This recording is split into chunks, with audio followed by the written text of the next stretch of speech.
Жер жаһанды өзінің қанық түсімен білдіріп жүретін бәріміздің сүйікті, енді біреуіміздің ауызға ала алмайтын көкөністеріміздің бірі қызылшаның құпиясын бірге ашайық. Тарих беттеріне көз жүгіртсек, жабайы қызылшалар ежелден бері адамзаттың сенімді рөлін атқарып келеді екен. Сіздермен бірге Дерті Шипа арнасы. Достар, біздің арнаны көбісі арнаға тіркелусіз қарайды екен. Егер де сіз осы видеоны көріп отырсаңыз, арнаға тіркеліп, лайк басып, қоңыраушаны баса кетіңіз. Сіздің оп-оңай болмашыған әрекетіңіз бізді шабыттандырады. Қызылша аты аталатын ежелгі құжат ретінде Вавилон патшасы Мерадах Паладаның біздің заманымызға дейінгі 722-711 жылдардағы бақшасында егілгендердің тізімін атауға болады. Көп ғалымдар қызылшаның отаны Вавилон деген қорытынды жасап жатады. Аталған жазбада қызылша жергілікті көкөніс емес, Сириядан әкелінген деседі.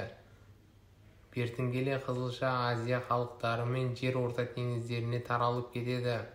Халық медицинасында дәрі-дәрмек ретінде қызылшаның жапырақтарын ғана емес, тамырларында қолданылғандығы Гиппократ және Аристофан Феофраст еңбектерінде дәлелденген. Қызылшаны Аполлон құдайына құрбандыққа шалған. Ежелгі гректер оны өте жоғары бағалаған. Алғашқыда асқа тек қызылша жапырақтарын қолданған. Қызылшаның өзі ұлы көкөніс саналған көрінеді. 14 ғасырда қызылшаны солтүстік Европада өсіре бастады. Қызылшаның құрамында көмірсулар, жасұнық, калий, фосфор, кальций, магний, темір, мырыш, А дәрумендерінің негізгі С, В1, В6, Е дәрумендері, флорий қышқылы өте мол. Жиналған бойда пісірген қызылшаның емдік қасиеті бар. Ол жасы ұлғайған гипертониямен және баса ауыратын іші қатқан адамдарға өте пайдалы. Қызылша көп қайнатуды қажет етеді. 2-3 сағат оны тез қайнату үшін 1 сағат қайнатылған оттан алып суын төгеді де 10 минут үстіне суық су ағызып қояды. Ал салат немесе виноград жасау үшін оны щеткамен тазартып, суық сумен жуып, қабығымен қайнатады. Қайнатқан кезде қысыл түсін жоймау үшін суға құмшекер салуға 2 литр суға 1,5 шай қасық салады. Қызылшаны асқа пайдалану біздің тісіміз бен сүйектерімізге әсер береді. Бұл оның құрамындағы кальцийдің арқасында болады. Оның жетіспеушілігі тіс шекеге, мешел ауруына, сүйек кеуіктігіне және де балалар бой өсуіне, бұзылуына әкеп соғады. Сондай-ақ қызылша ағзаны тазалайды, шаршағанды басады, қаназықтың алдын алады, қатерлі ісіктен қорғайды. Әсіресе қызылша суының пайдасы ұлан ғасыр. Қызылша шырыны мен бәріміздің күрделі мәселеміз саналатын баспа ауруын, ангинаны емдеуге болады. Ол үшін 1 стакан қызылша шырынына біраз қасық балды қосыңыз да дайын болған қоспамен күніне 6 рет тамағыңызды шайыңыз. Қызылша шырыны өт жолдары мен ішектерді тазартып, асқазанды емдейді. Асқынып кеткен жаралар мен өзге де қабынған теріні таңып тастауға болады. Қызылшаны диетаға қосудың маңызды артықшылықтары қатерлі ісіктерден қорғайтын антиоксиданттардың жоғарғы мөлшері, көздің денсаулығын жақсартады, улы заттарды жою және жүрек денсаулығын жақсартады. Құрамында қабынуға қарсы қасиеттері де бар. Жүрек денсаулығын жақсартады. Қартаюға қарсы қасиеттері де бар. Төзімділікпен бұлшық етін қалыпқа келтіруді арттырады. Демектацияның алдын алуға көмектеседі. Темір тапшылығы мен анемияның алдын алуға көмектеседі. Адам спортпен айналысқан кезде мүмкіндігінше қызылшадан дайындалған шырын ішуі тиіс. Өйткені қаңқа бұлшық еттерінде азот қышқылы тұзы бар. 100 грамм салмақтықта қанша азот қышқылы болса, қызылша суында да сонша болады. Ол ағзадағы қан тамырларын кеңейтетін азот тотығына айналады.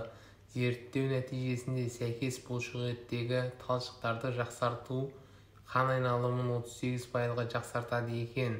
Бұл әсіресе тез қысқаратын талшықтар үшін өте пайдалы. Шырынның тағы бір пайдасы ағзадағы қышқылы жоғары болумен күреседі. Қанды тазартып, қан астыртын емдейді. Сонымен бірге қызылшада калий, магний, ниацин, темір, биотин секілді пайдалы элементтер көп кездеседі. Мына 7 ауру мазалағанда қызылша шырынын ішіңіз. Қызылша шырынының емдік қасиеттері орасан зор. Ал дайындау 5 минутты қажет етеді. Нәтижесінде тұла бойыңызды билеген аурудан әп-сәтте аяғасыз. ангинаны емдейді. Тамақ ауруларының кез келген түріне ем болады. Ішсеңіз ағзаға, бүйрекке, бауыр, несеп жолдарына ем болады. Тамақ ауырып жөтел басынғанда еш ойланбай қызылша суымен тамағыңызды шаясыз. Ал мұрын бітеліп гармарит мазалағанда қызылша шырынымен 5-6 тамшы тамызасыз. Бұл ем 3 рет қабылданған соң керемет нәтиже береді.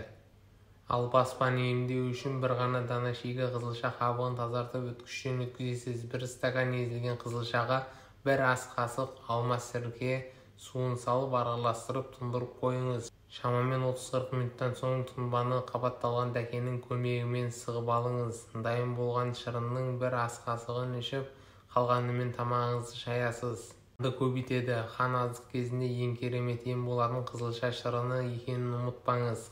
Қанды көбейту үшін 1 стакан қызылша шырынымен 1 ас қасық табиғи таза балды араластырып күніне 3-4 рет қабылдайсыз. Егер қызылшаға сәбіз бен қара тұрыптың шырынын араластырып ішсеңіз, онда қаныңыз көбейіп, теріңіз тегістеліп, бетіңіз жылтырап шыға келеді.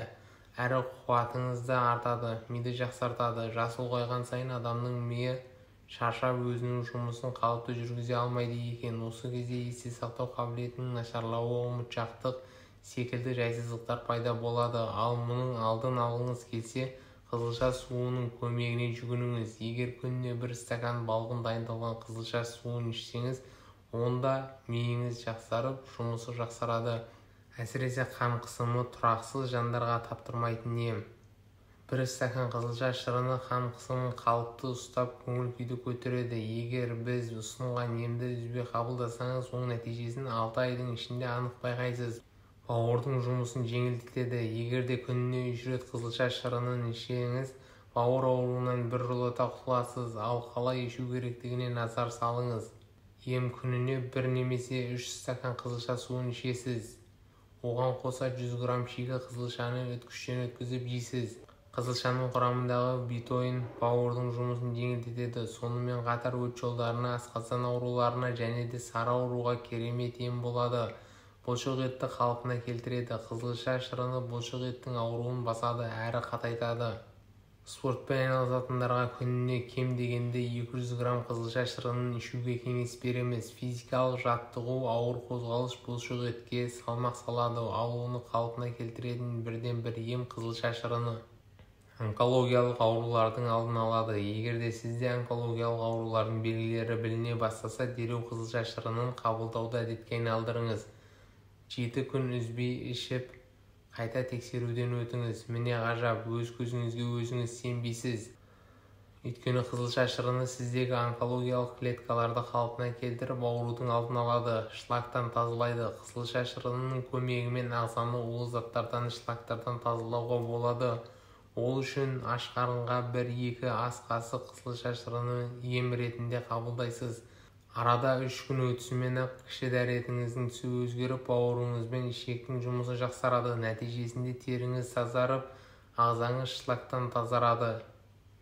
Ем болсын. Арнаға тіркеліп, видеоны жақындарыңызбен және достарыңызбен бөлісіңіз. Келесі видеода кездескенше сау саламатта болайық. Ауырмаңыздар, дендеріңіз сау болсын.